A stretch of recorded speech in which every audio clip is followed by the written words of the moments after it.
22 सितंबर 2022 के the Hindu analysis में आप सभी का बहुत बहुत हार्दिक रूप से स्वागत है। You are watching curiously education official channel of Prashant Mawani. दोस्तों, आज हमारे टेबल पर है 5 इंपॉर्टेंट टॉपिक्स। एक पॉलिटिक्स और political party, election commission of India के साथ जुड़ा हुआ टॉपिक है। लेस्टर जो यूके का सिटी है, तो उसमें वायलेंस हुआ, इंडिया के साथ इसका क्या कनेक्शन है, will talk about it. Army जो है वो अपना कॉलोनियल बर्डन हटाना चाहती हैं। स्पोर्ट्स राइट, इसके साथ जुड़ा हुआ एक टॉपिक है, और सीबीआई के साथ जुड़ा हुआ एक टॉपिक है। तो let's start our day with the first one, internal democracy. The Hindu का ये आर्टिकल है।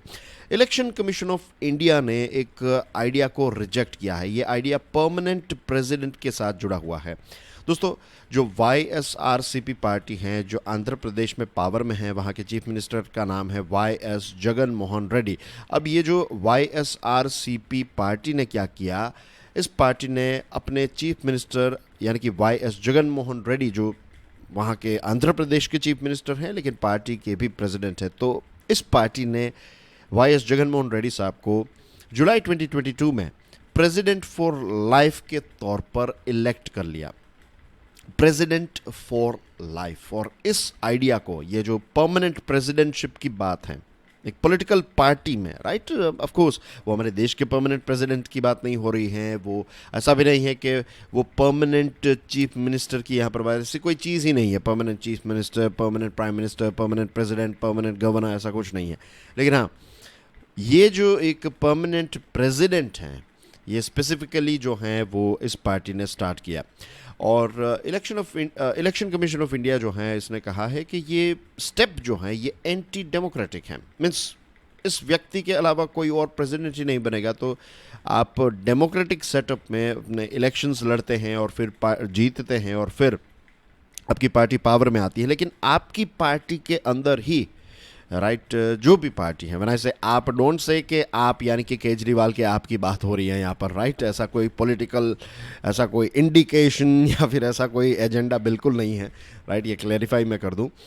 तो यहाँ पर बात हो रही है YSRCP की, कि ये जो पर्टिकुलर पार्टी है, तो इसके अंदर ही अगर डेमोक्रेसी नहीं है, तो फिर अगर वो पार्टी पावर में आएगी, तो फिर क्या ऐसी पार्टीज से, ऐसे स्ट्रक्चर से हम डेमोक्रेटिक बिहेवियर जो है वो एक्सेप्ट कर सकते हैं? ये एक बहुत बड़ा प्रश्न है, इज़न्ट इट? और ये प्रश्न जो है वो ऐसा नहीं है कि आंध्र प्रदेश के लोगों का है। ये प्रश्न हम सबको पूछना चाहिए, अपने आप को पूछना चाहिए, अलग अलग रीजन्स में रहने वाले और सेंट्रल गवर्नमेंट इस वेल स्टेट गवर्नमेंट्स की जो भी पार्टी जहाँ पर भी पावर में है, तो उसका इंटरनल स्ट्रक्चर कैसा है, इसके बारे में हमें सोचना चाहिए, राइट। सोचने से शुरुआत होगी, प्रश्न पैदा होंगे तो आप उसको ढूंढने का प्रयास करेंगे, आपको थोड़े बहुत जवाब मिलेंगे, थोड़े बहुत जवाब आपको कोई और देगा, डिस्कशन होगी, और ये सारी चीज़ों से फाइनली क्या होगा कि आपकी क्लैरिटी जो है वो इम्प्रूव होगी, right. So this is the thing. अब ECI का जो लेटर है उसका रिप्लाई इस पार्टी ने कैसा दिया, देखिए। इसने कहा कि हम इंटरनल इंक्वायरी करेंगे। पार्टी ECI को कह रही है कि हम इंटरनल इंक्वायरी करेंगे। तो दिस इज़ लाइक इस पार्टी को पता है या फिर किसी भी पॉलिटिकल पार्टी को पता है कि इसमें ECI के इतने कोई खास पावर्स नहीं है, तो यहाँ पर ECI को बता दिया कि हम देख लेंगे वो क्या करना है, ठीक है, आप अपना काम कीजिए। इनडायरेक्टली यही एक इशारा दिया है। अब इलेक्शन कमीशन ऑफ इंडिया का जो व्यू है, इसका मेरिट है, जैसे मैंने आपको बताया कि कोई भी ऐसा इंडिविजुअल जो है वो परमानेंटली इलेक्ट हमारे देश में तो नहीं होना चाहिए। अब प्रेसिडेंट शी जिनपिंग को प्रेसिडेंट फॉर लाइफ वहाँ पर अपॉइंट किया जा सकता है। Same thing goes with Russia, वहाँ पर भी ऐसा हो सकता है, और दुनिया के बहुत सारे ऐसे देश हैं जहाँ पर इस प्रकार की सिस्टम चलती है। लेकिन डेमोक्रेटिक देश में ऐसा बिल्कुल नहीं चलता है, और ऐसा चलना भी नहीं चाहिए, राइट। डेमोक्रेटिक प्रोसेस जो है उसमें जो भी लोग पार्टी में हैं, अगर कोई पोस्ट में है, तो फॉर्मल तरीके से पीरियोडिक इलेक्शंस जो हैं वो उनके होने चाहिए, राइट। जो ऑफिस बेरर्स हैं वो एक समय के बाद किसी अपने जो जूनियर हैं उनको एक मौका दे कि वो आए, तो इस प्रकार से फ्रेश ब्लड जो है वो आता रहेगा और पार्टी जो है वो भी फ्रेश रहेगी। हमारे देश में ये भी है कि कुछ ऐसी पॉलिटिकल पार्टीज़ हैं, फॉर एग्जांपल BJP जो है तो ये स्ट्रक्चर्ड हैं, राइट। फिर कम्युनिस्ट पार्टी हैं तो वो भी स्ट्रक्चर्ड हैं। कांग्रेस जो है तो उनका स्ट्रक्चर थोड़ा डिफरेंट है। आप जो हैं तो उसका स्ट्रक्चर भी थोड़ा डिफरेंट है। तो अलग अलग प्रकार की पार्टीज़ हैं, लेकिन हमारे देश में ये भी है कि करिज्मेटिक इंडिविजुअल्स या फिर कोई ऐसे करिज्मेटिक फैमिलीज जो हैं, तो एक लंबे समय से उनका ही डोमिनेशन रहता है। अगेन यहाँ पर किसी भी पर्टिकुलर पॉलिटिकल पार्टी की तरफ इशारा नहीं है। मैं एक भी पॉलिटिकल पार्टी ऐसी नहीं जानता हूँ जहाँ पर ये जो कहते हैं ना कि परिवारवाद ना हो, मैं एक भी ऐसी पॉलिटिकल पार्टी नहीं जानता हूँ, राइट। कई जगहों पर जो नेशनल लेवल पर बीजेपी में अगर देखा जाए तो प्राइम मिनिस्टर मोदी साहब जो हैं वो उन्होंने कई बार कहा है कि ऐसा नहीं है, राइट, दैट्स एक्सेप्ट। लेकिन आप स्टेट लेवल पर देखेंगे, यू विल फाइंड कि कुछ ऐसे परिवार हैं स्टेट लेवल पर, लेट्स से गुजरात के कुछ ऐसे परिवार हैं जो बार बार उनके ही बच्चे जो हैं वो रिपीट होते हैं, उनको ही टिकट मिलती हैं। तो एक भी ऐसी पॉलिटिकल पार्टी नहीं है, राइट। अब नॉर्थ से साउथ देख लीजिए, नॉर्थ में अगर आप जाएंगे, फॉर एग्जांपल कश्मीर की बात करें, जब वहाँ पर ये पीडीपी पार्टी है और दूसरी जो पार्टीज थी तो वहाँ पर भी ऐसा होता था। साउथ में जाएंगे तो वहाँ पर भी आपको ऐसा ही देखने को मिलता है। ईस्ट में जाएंगे, वेस्ट में जाएंगे, कम्युनिस्ट पार्टीज़ और कुछ ऐसी पार्टीज़ हैं जहाँ पर ऐसा नहीं है, लेकिन बाकी की पार्टीज़, लेकिन वो पार्टीज़ फिर पावर्स में भी नहीं है, वो इतनी पॉपुलर भी नहीं है थ्रू आउट द नेशन। और सिर्फ एक पॉइंट की वजह से फिर हम ऐसा नहीं कह सकते कि नहीं इसमें परिवारवाद नहीं है तो फिर वो पार्टी ही जीतनी चाहिए पूरे देश में, ऐसा भी नहीं है। बट ये हकीकत है, ये चीज़ को हमें एक्सेप्ट करना पड़ेगा। एक्सेप्ट इसलिए क्योंकि ये प्रैक्टिकल बात है कि कुछ ऐसे इंडिविजुअल्स हैं जो हमेशा उनको ही टिकट देनी पड़ती है पार्टी को, चाहे कांग्रेस हो, चाहे बीजेपी हो, चाहे XYZ पार्टी हो। And same thing goes with families as well. कुछ ऐसे परिवार हैं तो ऐसा सेंट्रलाइज्ड कंट्रोल रहता है, चाहे वो इंडिविजुअल हो चाहे वो परिवार हो, राइट। और कई बार ये भी बात आती है कि जो इंटरनल मीन्स पार्टीज़ जो हैं वो इंटरनल एक इलेक्शन करें, और इंटरनल इलेक्शन में जो भी व्यक्ति जीतेगा वो रिप्रेजेंटेशन उसका मीन्स लेट्स से कि एक गुजरात के सीएम को डिसाइड करना है, मीन्स गुजरात के सीएम के लिए कौन कैंडिडेट होगा, कांग्रेस का कौन कैंडिडेट होगा, भाजपा का। तो फिर वो क्या करेंगे, एक इंटरनल इलेक्शन करेंगे। बीजेपी के लोग जो हैं वो वोट करेंगे, कुछ लोग जो हैं वो खड़े रहेंगे एज ए, और फिर बीजेपी के लोग वोट करेंगे, फिर same thing goes with Congress के लोग वोट करेंगे, इस प्रकार से। तो इससे हमारे यहाँ पर ऐसे जो पॉलिटिकल पार्टीज हैं उनका कहना यह है कि इससे पार्टी के अंदर डिसयूनिटी हो जाएगी, और उसके बाद पार्टी को लगा कि ये व्यक्ति को जिताना चाहिए और उसके बाद किसी और व्यक्ति को वोट मिल गया तो फिर वो कैलकुलेशंस जो हैं बिगड़ जाएंगे। तो this is one of the reason कि वो इस प्रकार के इंटरनल इलेक्शंस जो हैं वो नहीं करते हैं, और करते भी हैं तो वो भी काफ़ी पता ही रहता है कि किसको वोट देना है। ECI जो है उसने बार बार गाइडलाइंस के बारे में बात की। अब Representation of the People Act 1951 जो है इसमें सेक्शन 29A है। And let me remind you dear friends, ये जो Representation of the People Act है ये क्लियरली आपके सिलेबस का पार्ट है, UPSC के सिलेबस का पार्ट है। तो ये पोर्शन आपके लिए बहुत इंपॉर्टेंट है कि सेक्शन 29A जो है वो क्या कहता है। सेक्शन 29A ये कहता है कि पॉलिटिकल पार्टीज़ जो हैं उनको इलेक्शंस कंडक्ट करने चाहिए, अपनी लीडरशिप जो है उसको रिन्यू करना, बदलना और री इलेक्ट करना जो है हर 5 साल में।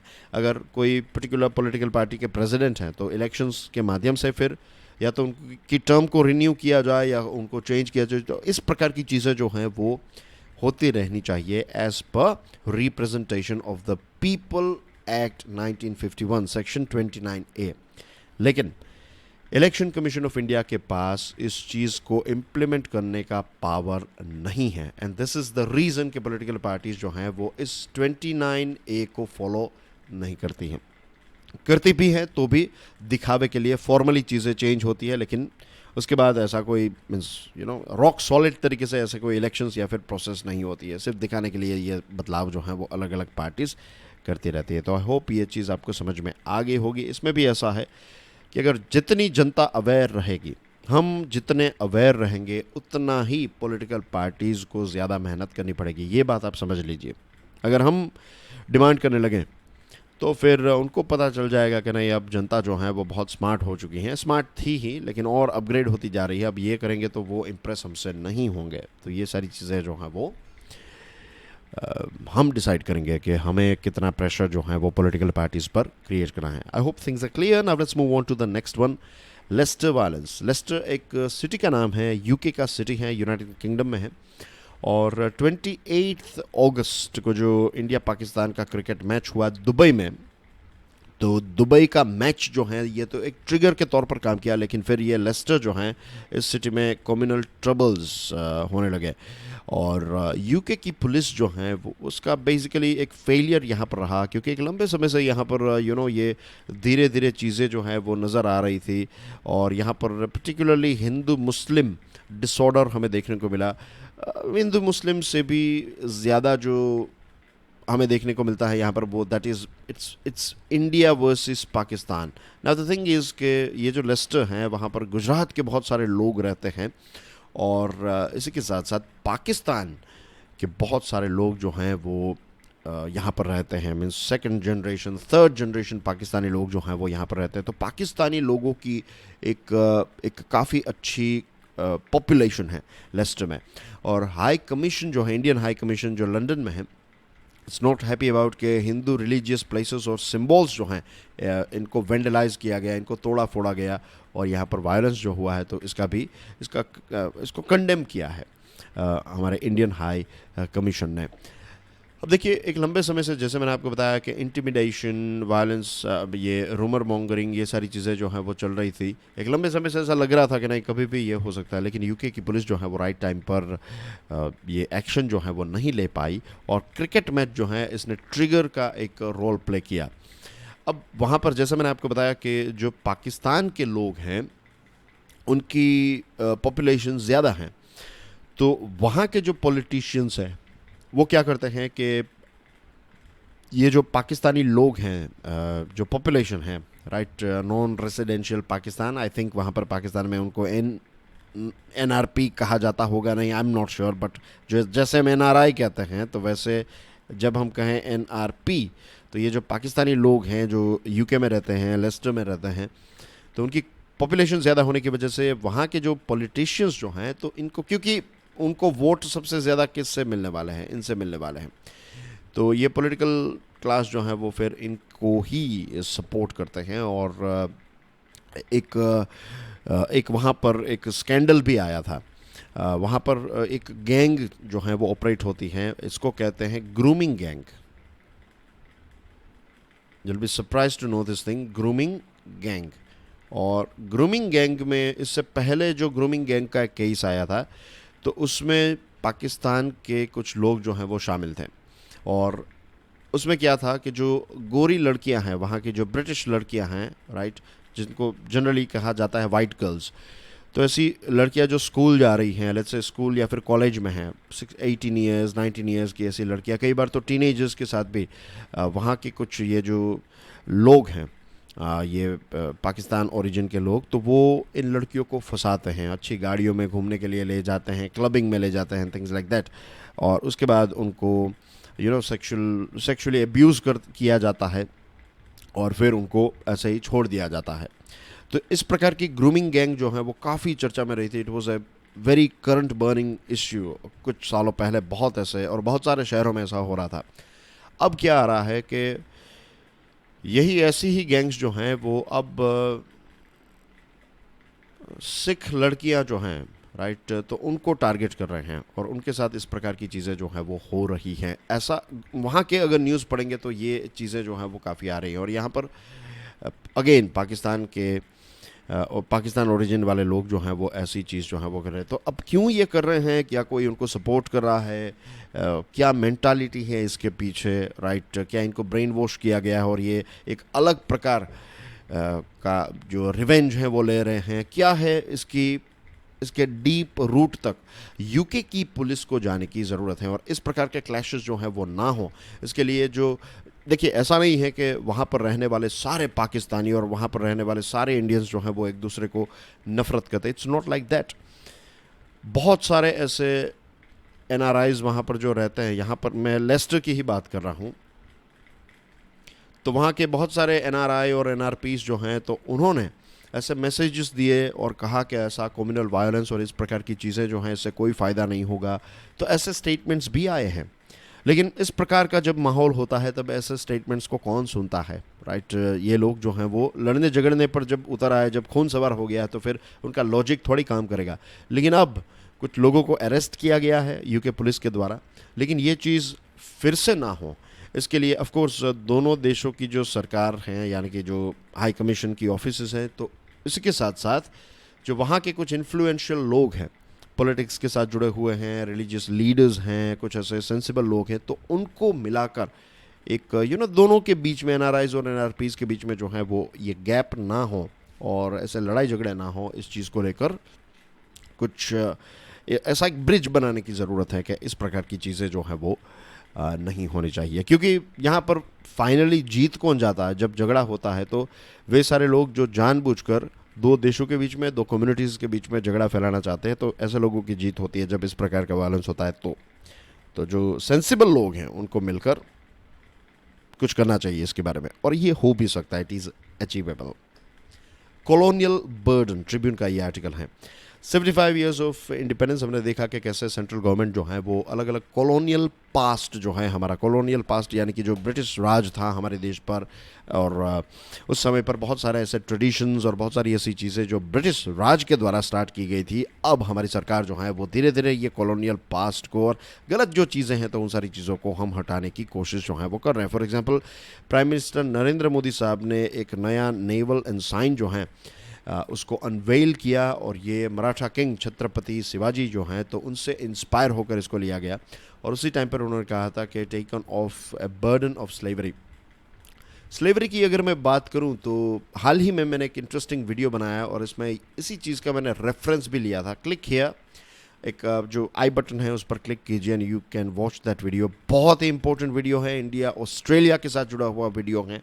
इतना डीप एनालिसिस वाला वीडियो जो है वो आपको आई कैन बेट नहीं मिलेगा, तो ये देख लीजिएगा। ये वीडियो नहीं देखेंगे तो मीन्स मैं क्या कहूँ, जिन्होंने देखा है उनको पूछ लीजिएगा कि कितना डीप एनालिसिस है। Anyway, I will leave it on you. तो प्राइम मिनिस्टर साहब ने कहा था कि ये स्लेवरी वाली जो मेंटालिटी है ना, उसमें से हमें बाहर निकलना चाहिए, एंड ही इज़ राइट। तो बहुत सारी ऐसी चीज़ें जो आज भी जो कॉलोनियल हैंगओवर हैं वो हमारे देश में हमें देखने को मिल रहा है। बहुत सारे ऑफिसर्स जो हो जाते हैं, मीन्स ऑफिसर्स, एक बार कोई ऑफिसर बन गया, एक बड़े पोस्ट पर चला गया, तो उस पोस्ट के साथ जुड़े हुए जो प्रोटोकॉल्स हैं और कुछ ऐसी चीज़ें जो हैं, कुछ प्रोटोकॉल्स अच्छे होते हैं, इंपॉर्टेंट होते हैं, लेकिन बहुत सारी चीज़ें जो होती हैं तो वो कॉलोनियल हैंगओवर का हमें याद दिलाती हैं, राइट, कि ये करना है, वो करना है। बहुत सारी ऐसी अननेसेसरी चीज़ें जो हैं वो आज भी चल रही हैं, और ये सारी चीज़ें जो है वो ब्रिटिश राज के समय पर हमारे देश में इंट्रोड्यूस की गई और उसको बिना सोचे समझे हमने कैरी फॉरवर्ड ही करते आए। जो राजपथ, जो आज तक हम जिसको राजपथ कहते थे, किंग्स वे जिसको कहा था जाता था, तो उसको कर्तव्य पथ में एक नया नाम मिला है, और लेट्स होप के नए नाम के साथ साथ इसका एटीट्यूड जो है वो भी चेंज हो गया। यानी सेंट्रल गवर्नमेंट और उसमें काम करने वाले जो लोग हैं वो एक ऐसे सरकार या फिर हम कहें कि एडमिनिस्ट्रेशन या फिर एक हुकूमत, ये सारी ऐसा एटीट्यूड नहीं होगा, सेवा करने का एटीट्यूड, राइट, एडमिनिस्ट्रेशन से ज़्यादा मैनेजमेंट का एटीट्यूड, इस प्रकार की चीज़ें लेट्स होप हमें देखने को मिले। अब आर्मी जो है वो बहुत ऐसी लेगेसी प्रैक्टिसेस जो हैं उसको हटाना चाहती हैं। आर्मी में ये भी होता था कि ऑफिसर्स जो हैं उनको बहुत सारे ऑर्डरलीज दिए जाते थे कि उनके नौकर चाकर जो हैं और उनकी सुख सुविधा के लिए बहुत सारी ऐसी चीज़ें जो हैं वो दी जाती थी, लेकिन अब आर्मी जो है वो इन सारी चीज़ों को धीरे धीरे हटा रही है। अब आर्मी जो है वो कुछ ऐसे कॉलोनियल एरा के कस्टम्स और ट्रेडिशंस को हटाना चाहती हैं, मिलिट्री यूनिफॉर्म्स एंड एक्ट्रीमेंट्स जो हैं उनको हटाना चाहती है, regulations, laws, rules and policies of colonial origin, English names of some units, buildings, roads, parks etcetera, तो ये सारी चीज़ों को हटा जाएगा। कुछ रिटायर्ड डिफेंस ऑफिसर्स जो हैं उनका कहना यह है कि देखिए हमारा इतिहास जो है, हमारे इतिहास का एक बहुत इंपॉर्टेंट पार्ट रहा है, और ब्रिटिश जो हैं उन्होंने इंडियन आर्मी को एक नया शेप दिया। हमने फर्स्ट वर्ल्ड वॉर और सेकेंड वर्ल्ड वॉर में पार्ट लिया था, तो उसका जो एक्सपीरियंस है वो आज भी हमें काम आ रहा है। तो ये क्या सारी चीज़ों को हटाया जाएगा, तो इस चीज़ को लेकर जो एक चिंता व्यक्त की है रिटायर्ड डिफेंस ऑफिसर्स ने वो भी सही है। तो यहाँ पर एक राइट बैलेंस जो है वो क्रिएट करना पड़ेगा। ऑफ कोर्स ऐसा नहीं है कि हमारे देश में मिलिट्री ट्रेडिशन था ही नहीं, हमें पता है कि सिख एम्पायर्स थे, मराठा एम्पायर्स थे, तो उन्होंने बहुत सारे ऐसे ऑर्गेनाइज तरीके से पूरी जो सिस्टम है वो क्रिएट की थी, नेवल सिस्टम क्रिएट की थी। तो बहुत सारी चीज़ें हैं हमारे देश में और देश में थी भी। ब्रिटिश के आने के बाद एक नया शेप इसको मिला, तो वो भी अब इतिहास का पार्ट है। बहुत सारे लोग जो है ना वो ये भी कहते हैं, और मैं उनको ये भी कहता हूँ कि देखिए इंग्लिश जो है उसको नफ़रत मत कीजिए, द रीज़न इज़ कि इंग्लिश जो है वो हमारी हिस्ट्री का पार्ट है। वो बात अलग है कि जो ब्रिटिश लोग थे, जो ब्रिटिश एम्पायर था, उसने हमारे देश में बहुत सारी गलत चीज़ें की। आई एम नॉट सेइंग कि हमें उस चीज़ को भी हेट नहीं करना चाहिए या फिर उस चीज़ का आज भी विरोध नहीं, मीन्स ऑफ कोर्स करना ही चाहिए। हमें सीखना चाहिए कि कितने कितने लाखों लोगों ने अपने प्राणों की आहुति दी, कितने सारे लोग कितने सालों के लिए जेल में रहे, तब जाकर हमें आज़ादी मिली, इज़न्ट इट। लेकिन इंग्लिश जो है ये एक भाषा है। भाषा जो है ये एक आइडेंटिटी के साथ साथ एक टूल भी है, राइट। आज के ज़माने में अगर आपको ग्लोबली ट्रैवल करना है तो इंग्लिश एक ऐसी भाषा है जो आपको मीन्स बहुत सारी चीज़ें जो है, इसीलिए आप दुनिया के आप कौन सा है वो, Abu Dhabi, right. Abu Dhabi का एयरपोर्ट है, वहाँ पर जाएंगे तो क्या आप अरेबिक पढ़ पाएंगे? क्या आप वहाँ पर ये एक्सपेक्ट करेंगे कि वहाँ पर हिंदी या फिर गुजराती या फिर मैंडरीन में लिखा गया हो? नो, वहाँ पर अरेबिक में लिखा गया है और इंग्लिश में लिखा गया। अब आज उन्होंने चेंज किया है तो आई एम नॉट श्योर, लेकिन 10 साल पहले अगर if you go to Abu Dhabi, right, तो वहाँ पर इंग्लिश और अरेबिक का इस्तेमाल होता था। तो बहुत सारे ऐसे, this is just one example, बहुत सारे ऐसे देश हैं जहाँ पर इंस्ट्रक्शंस और सारी चीज़ें जो हैं एटलीस्ट आपको इंग्लिश में मिल जाएगी। तो इसको अगर आइडेंटिटी का पार्ट नहीं मान सकते तो टूल के तौर पर देखिए। दूसरी चीज़, हमारे इतिहास, अब we can not change our past. क्या अब हम ऐसा कह सकते हैं कि हम पूरा जो ब्रिटिश राज का समय था उसको डिलीट कर दीजिए? इम्पीरियल, ये जो कौन सी थी company, east India company, east India company जब से यहाँ पर आई और इसकी स्थापना हुई और तब से फिर वो ब्रिटिश राज बन गया और आज़ादी तक वाला जो पूरा जो पीरियड है, क्या हम उसको डिलीट कर सकते हैं? ऑफ कोर्स नहीं कर सकते। तो इतने 200-250 साल तक वो यहाँ पर रहे, तो इंग्लिश जो है वो हमारे कल्चर का पार्ट बन चुका है। बहुत सारी चीज़ें हैं, like for example I would say, and you will be surprised to know this thing, चाय जो है हमारे देश के लोगों की आदत नहीं थी। चाय पीना हमारे देश के लोगों की आदत नहीं थी, ये एक ब्रिटिश आदत है। ब्रिटिश लोग जो हैं वो चाय पीते थे और फिर धीरे धीरे जो है वो यहाँ पर हमारे देश में कुछ लोग जो हैं वो, क्योंकि ब्रिटिश लोग उस समय पर जो थे तो वो देवर लाइक एरिस्टोक्रेट्स, या फिर उनका हाईएस्ट एक लेवल था, जो यहाँ पर थे वो ऑफिसर्स थे, अच्छी पोजीशन पर थे। तो जनरली एक एस्पिरेशन होता है कि जो मिडिल क्लास है, जो लोअर क्लास है, तो उनको अपना जो क्लास है उससे ऊपर जाना है। उनको जो टॉप क्लास है उनको देखते हैं, उनको प्रतीक मानते हैं कि नहीं, हमें भी ऐसा रहना है, हमें भी ऐसा करना है। तो धीरे धीरे चाय जो है वो फेमस हो गई और आज आपको ये कोई डेटा भी दे, कोई बात बताए तो भी आप कहेंगे कि क्या बात कर रहे हो। चाय जो है वो ब्रिटिश ने हमें सीखना पे। हाँ, आप देख लीजिए हमारे इतिहास को। तो अब क्या चाय का विरोध हो रहा है यहाँ पर? नहीं, क्योंकि वो हम जब चाय की बात करते, chai is part of our culture in the same way English. तो इस ओपन माइंड से चीज़ों को हमें देखना पड़ता है, तब हम चीज़ों को। लेकिन हाँ, जो गलत चीज़ें हैं, राइट, जो गलत ऐसी, आई वुड से, एक तो घमंड बहुत एसोसिएटेड है कि एक टॉप लेवल से को बॉटम लेवल और ये करना, ये सारी चीज़ें। ऑफ कोर्स मैनेजमेंट के पॉइंट ऑफ व्यू से एक चेन ऑफ कमांड होनी चाहिए एक ऑर्गेनाइजेशन में, लेकिन फिर टू मच ऑफ फॉर्मलाइजेशन जो है that is also not good at all. तो ऐसे कुछ एंटीक्वेटेड कस्टम्स जो हैं उनको हटा देना कोई गलत बात नहीं है। और जो कहते हैं ना, जो ऐसी प्रैक्टिसेस जो हर्डल्स ज़्यादा क्रिएट करती हैं, that is better to get rid of them. So shedding the colonial burden at long last in the military domain is vital to bolster national pride and honor. Of course, हमारे military जो हैं वो थोड़ी और ज़्यादा flexible हो जाएगी अगर ऐसे कुछ कॉलोनियल बर्डन्स को हम ड्रॉप कर दें। मैनेजिंग स्पोर्ट्स, द हिंदू का ये आर्टिकल है। When sports administrators make news, it is often not for the right reason. जब स्पोर्ट्स एडमिनिस्ट्रेटर्स न्यूज़ में आते हैं तो कुछ ना कुछ गलत ज़रूर होता है, और आजकल तो ये बहुत बार न्यूज़ में आ रहे हैं। हाल ही में अनिल खन्ना, जो इंडियन ओलंपिक एसोसिएशन के एक्टिंग प्रेसिडेंट थे, तो उन्होंने अपना रेजिग्नेशन जो है वो दे दिया है। नरिंदर बत्रा, जिनको जुलाई में क्विट करने के लिए मजबूर किया गया, उसके बाद अनिल खन्ना जो हैं उन्होंने चार्ज संभाला था, लेकिन इंटरनेशनल ओलंपिक कमेटी ने क्लियरली बता दिया था कि वो किसी भी एक्टिंग या फिर इंटरिम प्रेसिडेंट को रिकॉग्नाइज नहीं करेंगे। लेकिन फिर भी उनको, यानी कि अनिल खन्ना को एज एन एक्टिंग प्रेसिडेंट के तौर पर आईओए में सिलेक्ट किया गया। अब आईओसी जो है ये आईओए से खुश नहीं है। क्यों? क्योंकि एक लंबे समय से यहाँ पर भी ऐसा है, मतलब पॉलिटिकल पार्टीज में जैसा था वैसा यहाँ पर है, इलेक्शंस ही कंडक्ट नहीं हुआ है। एक ही व्यक्ति जो है वो एक लंबे समय के लिए जो अपनी एक कमान जो है, एक अपनी ग्रिप जो है उसकी रहती है। और अगर आईओसी जो है, आईओसी ने इंडिया को क्लियरली बताया है कि एक सीरियस कॉन्सिक्वेंसेस जो हैं वो आपको फेस करने पड़ेंगे, तो इंडियन एथलीट्स जो हैं वो हमारे देशों को रिप्रेजेंट नहीं कर पाएंगे ओलंपिक गेम्स में, और हमें फंड्स भी नहीं मिलेगा। प्लेयर्स को जो फंड मिलता है, ये सारा फंड जो है वो नहीं मिलेगा। और इसका एक एग्जांपल है, क्या हुआ अभी, सॉरी थोड़ा मैं आगे चले गए हम थोड़ा, ओके।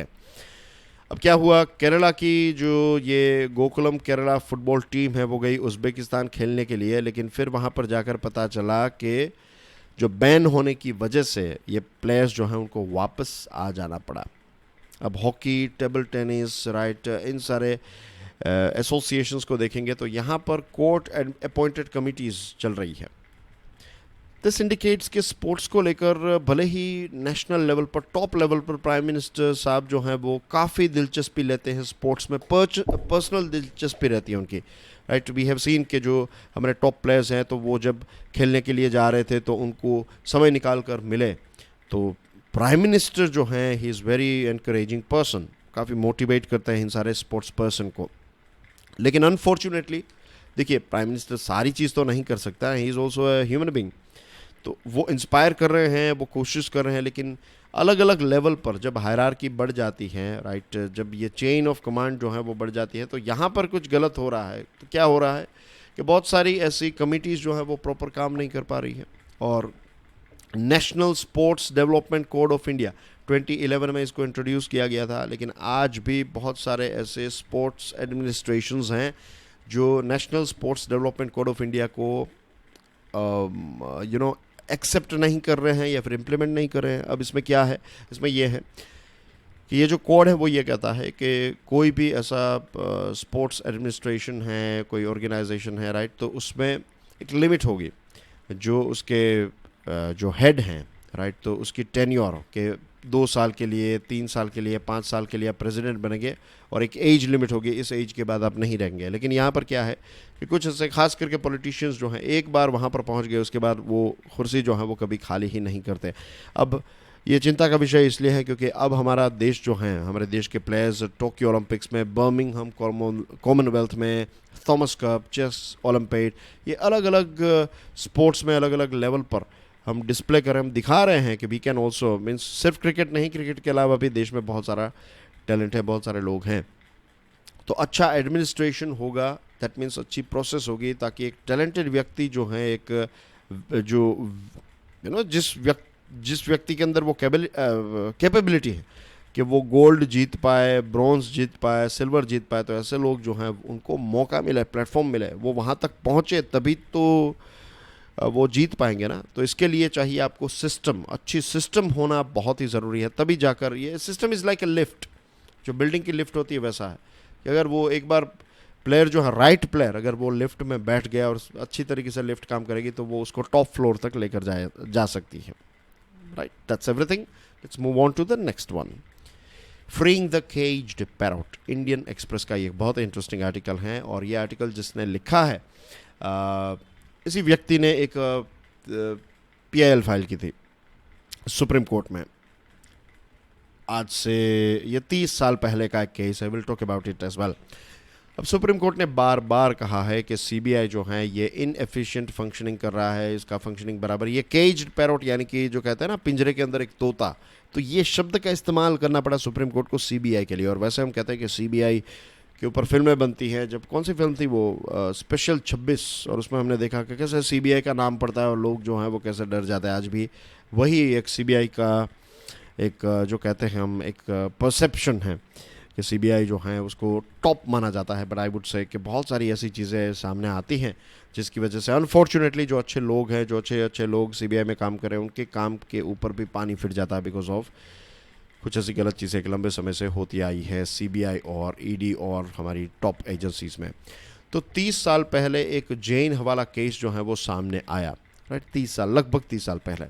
और ये जो केस है ना, जैन हवाला केस, इसमें क्या था कि 4 भाई थे, राइट, ये जैन ब्रदर्स थे, और ये हवाला का काम करते थे। और इसमें क्या था कि मिलिटेंसी और करप्शन, ये दोनों चीज़ें इसमें मर्ज्ड थी, दोनों चीज़ों का कॉम्बिनेशन था इसमें। और इसमें यह था कि जो पैसे जो हैं कुछ पॉलिटिशियंस को मिल रहे थे, जो ऑर्गेनाइजेशन पॉलिटिशियंस को पैसे दे रहा था, वही ऑर्गेनाइजेशन जो है वो हिजबुल मुजाहिदीन को जम्मू एंड कश्मीर में पैसे प्रोवाइड कर रहा था। और जब ये केस फाइल किया तो 115 मोस्ट पावरफुल लोग जो हैं देश के, तो ये जो राइटर हैं उन्होंने डायरेक्ट ये जो जब उन्होंने ये सारी चीज़ें कोर्ट में सुप्रीम कोर्ट तक पहुंचाई, तो ये व्यक्ति के खिलाफ ऑफकोर्स हमारे देश के 115 पावरफुल पीपल के ऊपर उन्होंने ये कहा था, तो कोई इसको ऐसे तो means this are the most powerful people, just imagine. तो यू कैन इमेजिन कितना डिफ़िकल्ट एक फ़ाइट रहा होगा। और आज भी ऐसा हुआ कि जैन डायरी में जो 22 ऐसे बड़े बड़े नाम थे, ये नाम आज भी डिकोड या फिर डिसाइफर्ड नहीं हुए हैं। तो सीबीआई ने इर्रिस्पॉन्सिबल तरीके से इसमें एक्ट किया, फिर इसके बाद और फाइल किया गया, और ये केस जो है उसका आज भी लॉजिकल कंक्लूजन जो है वो नहीं आया है, राइट। ये था हवाला केस। तो आपको पता चल गया कि जो राइटर हैं उन्होंने ऐसे सिर्फ लिखा नहीं है, उन्होंने एक बहुत बड़ी फाइट भी जो है वो भी झेली है। अब ये राइटर जो हैं उनके कुछ सजेशंस हैं कि हमें किस प्रकार के बदलाव करने चाहिए। Series of suggestions for the improvement of the functioning of the CBI under the supervision of the CVC.